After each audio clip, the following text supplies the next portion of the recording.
Swayam Prabha. Digital India. Educated India.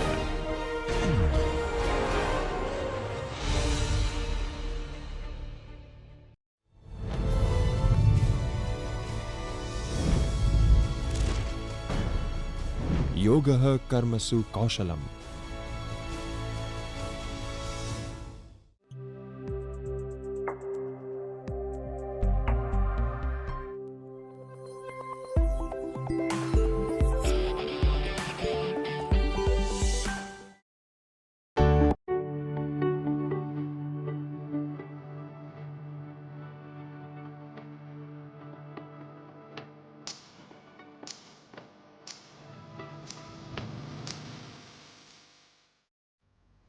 Hello students, my name is Ishan Chanalikar and today I will be speaking about basic problems of an economy. Let us start with the objectives of the session. First, introduction to economic scarcity. Here we will try and understand the concept of scarcity and its implication for resource allocation in an economy. Next, identification of basic economic problems. Here we will understand, identify and articulate the three fundamental economic questions, that is, what to produce, how to produce and for whom to produce. Then we move on to analysis of resource allocation. Here we analyze different methods of resource allocation in various economic systems such as market economy, command economy and mixed economy. Finally, we look at the impact of economic choices. Here we try and evaluate the consequences of economic decisions on individuals, businesses and the society. First, the central economic problems. The central economic problem that universally affects all countries is scarcity. This issue stems from the fact that all types of resources are limited and can be used in different ways. If resources were unlimited or each resource had only one use, the economic problem would not exist. However, whether it is natural resources, productive resources, capital goods, consumer goods, money or time, scarcity is pervasive. Let us look at the causes of economic problems. The economic problems arise due to several underlying causes. First is scarcity of resources. Resources such as labor, land and capital are limited relative to demand for goods and services. This scarcity means that the economy cannot fulfill all the desires and needs of its people. Let us say that all things said above are available at some price. Now suppose that a person has only rupees 1000 with her to spend. Let food be available at rupees 150, a perfume cost rupees 200, let's say value of utensils is rupees 600 and a packet of sweet costs rupees 200 and a set of bangles suppose is available for 50 rupees. All these if we take together, then it would cost around rupees 1200. Since she has only rupees 1000 with her, the person has to adjust her purchases accordingly. Here we say that it means to satisfy her wants, which are many, there is a limited budget. People may have high income or low income but not unlimited income. Hence, resources or income available to consumers, we can say, is scarce or limited in nature. Against this, we observe that there are unlimited human wants. So, human wants are infinite and insatiable. As one desire is fulfilled, new wants emerge. This perpetual cycle of desires means that there is always more demand for goods and services that can be supplied with the available resources. Let us understand this through an example. Suppose a person wants some food, a mobile, utensils for her mother, let's say, sweets for her brother and bangles. These may be only a few of many things that a person may like to have if she had some money. This example shows that an individual's wants are unlimited. Moving on, we see the aspect of alternative use of resources. Scarce resources have multiple alternative uses. For example, petrol can be used for transportation, electricity generation, running machines and much more. The economy must make choices about how to allocate these resources among competing uses, which involves trade-offs and decisions about priorities. The example above also underscores a crucial point. resources can serve multiple purposes. In this situation, her 1000 rupees income can be used to purchase various items. Once she decides to buy something such as utensils for her mother, she forgoes satisfying other desires. Similarly, all factors of production can be allocated to different uses. For instance, a piece of land can be utilized for farming, constructing a factory, establishing a school, or building a hospital. Likewise, labor can engage in activities like ploughing the fields, crafting baskets, or selling vegetables. Thus, resources demonstrate their various alternative uses. These cause of the economic problems underscore the fundamental challenge of balancing limited resources with unlimited human wants and the necessity to make choices about resource allocation. Imagine if resources were infinite. Would this eliminate the economic problem? The answer is that without scarcity, resources could fulfill all desires, thus eliminating the fundamental issue of scarcity and choice. Scarcity forces individuals to decide how to allocate limited resources optimally.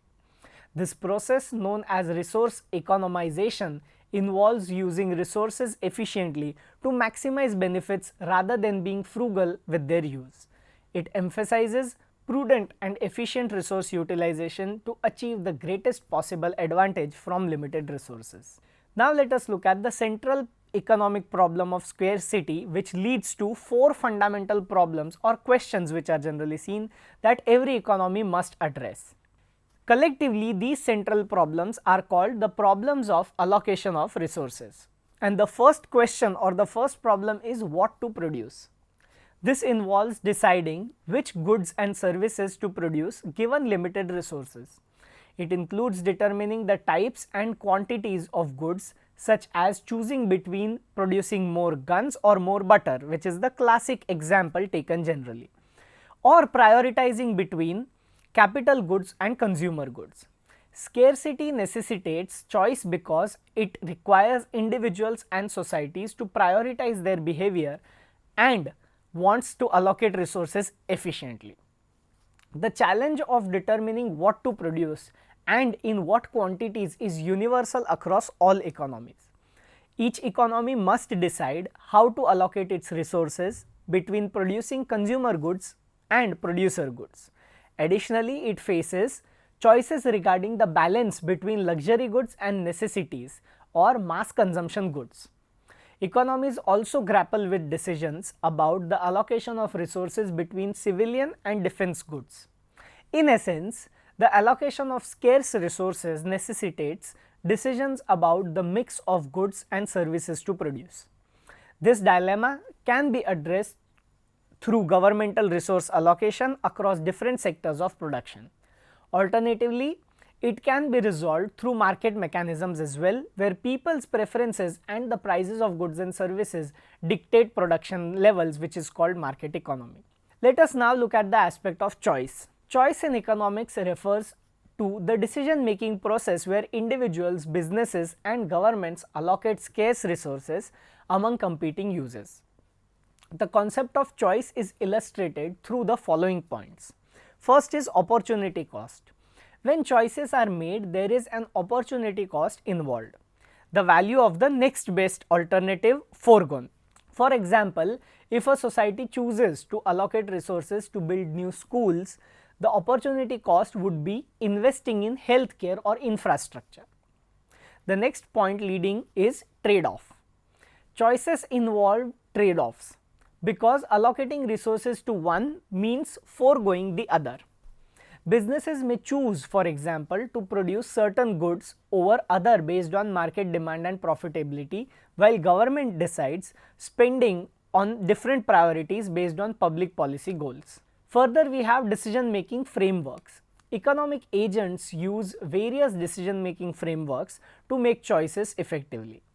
Cost-benefit analysis, marginal analysis and rational decision-making models help in evaluating trade-offs and optimizing resource allocation.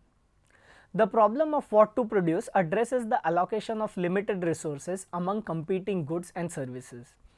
Given the resources such as labor, capital and natural resources are scarce relative to unlimited human wants, societies must decide.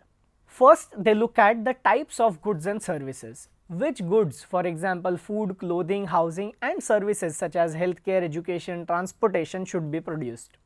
Next, the question is about quantity and quality. How much of each good and service should be produced and at what level of quality. Decisions are influenced by factors such as consumer preferences, demand patterns, prices, production capabilities and technological advancement.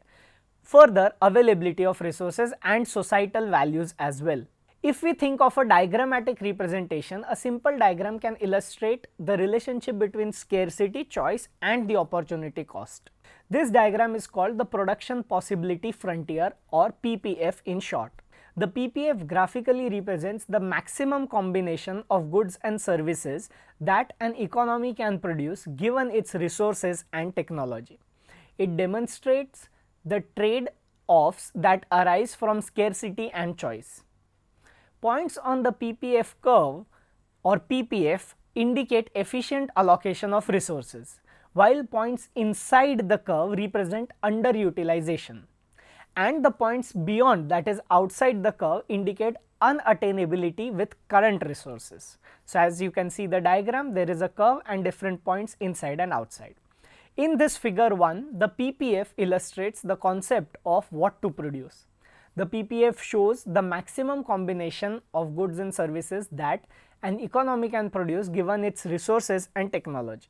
If we observe the axis, then the PPF is typically graphed with one good or service on the x-axis, let's say consumer good X, and another on the y-axis, suppose it is a capital good which is on y-axis. The PPF is a downward sloping curve, indicating the trade-off between producing different combinations of two goods, consumer and capital goods in our example.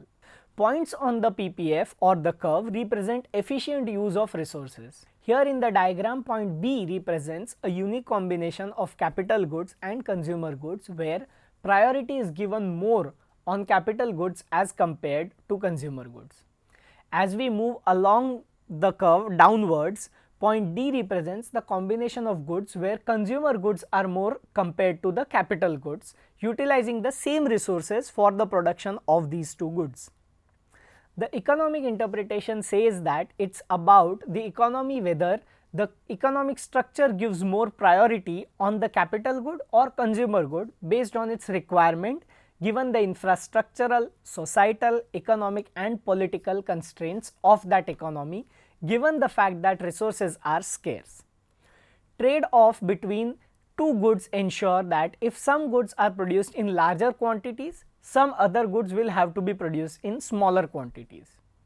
The combination R within the PPF cannot be chosen as it signifies economic inefficiency due to unused resources, leading to unemployment or other problems. Similarly, the combination R outside, which are outside the society's current production possibilities, cannot be selected either, as the society lacks the necessary resources to produce those many or that mix of capital and consumer goods. It will therefore have to choose among the combinations B or D which give the highest level of satisfaction in terms of production. As we talk about satisfaction, the next point is indifference curves. In consumer choice theory, indifference curves or IC depict combination of goods and services that provide equal satisfaction to consumers. The budget constraint represented by the budget line intersects with the indifference curves and shows optimal consumption choice given the prices and income. This will be taken in consumer theory later. In conclusion, scarcity and choice are inseparable economic concepts that drive decision making at individual, organizational and societal levels. Understanding these concepts is crucial for policymakers, businesses and individuals in optimizing resource allocation and achieving common efficiency and welfare. By acknowledging scarcity and making informed choices, economies can strive towards sustainable growth and improved standard of living amidst competing demand and limited resources. Now we move on to the second question or second problem, that is how to produce. Economies must choose the most efficient methods of production from available techniques. This decision considers factors like labor, capital and technology. For example, deciding between hand looms, power looms or automatic looms for producing cloth, we need to make such decisions. The problem of how to produce focuses on determining the most efficient method and techniques for producing goods and services.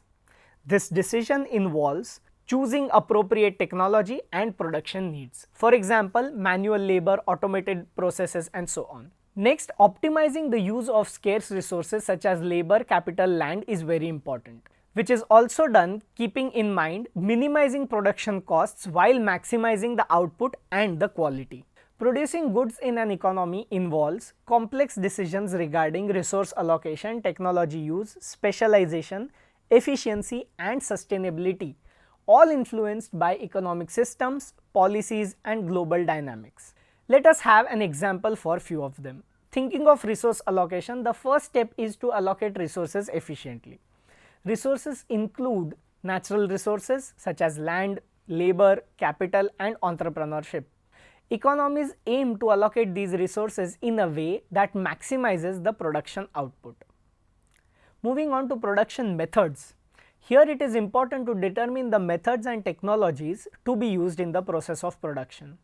This involves decisions on how to combine inputs such as labor and capital to produce goods and services efficiently.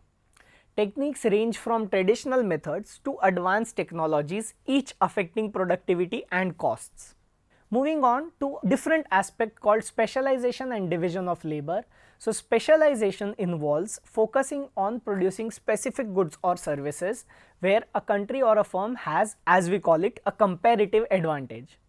Division of labor breaks down production tasks into specialized roles, increasing efficiency and productivity. Talking about economic systems, different economic systems such as market economy, command economy and mixed economy determine how goods are produced based on ownership, government intervention and market forces. These systems influence resource allocation and production decisions. Again, if we look at the PPF, then it illustrates the maximum output combinations of different goods and services that an economy can produce within its available resource and technology. As we have seen, it helps us to understand the trade-offs and opportunity cost for production decisions. Thinking of efficiency and productivity, economies strive to gain efficiency in production, aiming to maximize output with the given resources. Productivity improvements through innovation, technology adoption and skill development are crucial for long-term economic growth. Other than that, quality control and standards, environmental and social considerations, government policies and regulations alongside global trade and supply chain are the other important factors which decide on the amount of output to be produced. If we think of a diagrammatic representation, a simple diagram can illustrate this relationship, as we have seen in the form of a PPF, where we see the relationship between scarcity, choice and opportunity cost. Let's take an example and explain with a PPF. Suppose the economy initially produces specific quantities of consumer and capital goods at point A, as shown in the PPF in figure 2. By adopting new production technology, the existing factor supplies, the economic productivity efficiency improves. Consequently, the curve PP0 shifts outwards to PP1. This shift allows the economy to produce increased quantities of both consumer and capital goods, moving from one point to the other point on the new production possibilities frontier. As a result, the economy transitions from point A to point B with greater quantities of both goods that are produced. Technology refers to optimal allocation of resources of factors of production. There are two primary types of techniques. First is labor intensive techniques, which prioritize higher labor input and lower capital usage, while capital intensive techniques favor greater capital and lower amount of labor. An illustration can be seen where cotton cloth may be manufactured using hand looms, power looms or automatic looms. Hand looms involve more labor, whereas automatic looms demand greater energy and capital investment. Consequently, society must decide among these techniques for producing the commodity. This decision making process applies similarly across all goods and services. Moreover, the choice is influenced by availability and cost of various factors of production. Typically, societies choose techniques that are effectively or efficiently utilized given their available resources. The selection of technique hinges on factor prices. When labor costs are low and capital costs are high, a labor intensive approach is more preferred, and vice versa in the case of other aspect. Prices of labor and capital are influenced by their representative supply and demand dynamics, addressing the second issue in this manner. Now we move on to the third question, that is for whom to produce. Societies must decide how to distribute the goods and services among their members. This involves addressing question of equity and fairness in distribution. Decisions about for whom to produce involve social policies, taxation, welfare programs, and market mechanisms that influence resource allocation and distribution outcomes. Let's consider this. Can a society fulfill every human desire? Certainly not. Hence, it must determine how to allocate the total output of goods and services among its members. In essence, society decides on the distribution of goods and services among its members. The economic problem of for whom to produce addresses the distribution of goods and services among individuals and groups within a society. This problem arises because resources are limited, yet the wants and needs of the people are basically unlimited. Therefore, decisions need to be made regarding how the benefits of production are distributed across the population. Let us look at the key considerations for this question, for whom to produce. First is income distribution. This is one of the primary consideration where we look at income and wealth in order to distribute goods and services among different segments of the population. Income distribution determines individuals' purchasing power and their ability to access goods and services in a given market. The next aspect is equity and fairness. There is a focus on achieving fairness and equity in the distribution of goods and services. This involves addressing inequalities that may arise due to differences in income, wealth, social status, or other factors. Social welfare, ensuring the basic needs are met and that essential goods and services are accessible to all members of the society, is a key objective which deals with social welfare. This may involve the provision of public goods, society safety nets, and welfare programs to support disadvantaged groups. Moving on to consumer preferences, preferences and demand patterns of consumers play a significant role in determining the allocation of resources. Consumer choices influence the production and availability of different goods and services in the market. Government policies, including taxation, subsidies, regulation, and social programs, can have profound impact on income distribution and the accessibility of goods and services. Policies aimed at promoting equality and reducing poverty are often designed to influence for whom the goods and services are produced. The problem of for whom the goods and services are produced and distributed can be looked at from different considerations. The key considerations include income distribution, that is how income and wealth are distributed among different segments of the society; social welfare, ensuring access to essential goods and services among all the members; equity and fairness, that is addressing disparities in access and opportunity based on socio-economic factors. Let us now look at the tools for analyzing for whom to produce. We have two tools basically, the Lorenz curve and the Gini coefficient, which are graphical tools used to illustrate income distribution and inequality within a society. Lorenz curve plots cumulative income of wealth against the cumulative number of recipients, showing the degree of income inequality. A more bowed out curve indicates greater inequality, whereas Gini coefficient is a numerical measure derived from the Lorenz curve which quantifies income inequality. A coefficient of 0 represents perfect equality while 1 represents maximum inequality. In a market economy, decisions about for whom to produce are primarily determined by purchasing power. Those with higher incomes can afford more goods and services, influencing producers to cater to their preferences. Conversely, in a planned economy or under specific government interventions, policies may aim to redistribute income and ensure more equitable access to resources. So, if we look at the conclusion, then for whom to produce is a critical economic problem that influences resource allocation, social welfare, and overall distribution of benefits within a society. Addressing this problem involves balancing efficiency in production with considerations of equity and fairness, guided by consumer preferences, government policies, and societal values. Understanding and analyzing income distribution through tools like Lorenz curve and Gini coefficient provides us with insights into the challenges and potential solutions for achieving more better and conclusive economic outcomes or policies. So, if we conclude this entire session, then we have looked at the basic problems of an economy, that is what to produce, for whom to produce, and how to produce.